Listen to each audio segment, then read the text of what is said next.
সুদানের খার্তুমে আধা সামরিক বাহিনী আরএসএফ এর হামলায় ৪০ জন নিহত হয়েছে, আহত হয়েছে ৫০ জনের বেশি।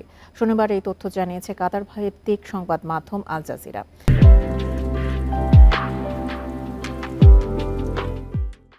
ভয়াবহ এই হামলার জন্য আরএসএফকে দায়ী করেছে সুদানের দ্য কারারি রেজিস্ট্যান্স কমিটি।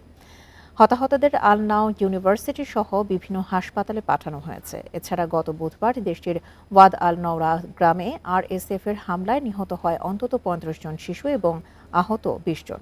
এর আগে ২০২৩ সালে এপ্রিলের মাঝামাঝি সময়ে সুদানের সামরিক ও আধা সামরিক বাহিনীর মধ্যে সশস্ত্র সংঘাত শুরু হয়।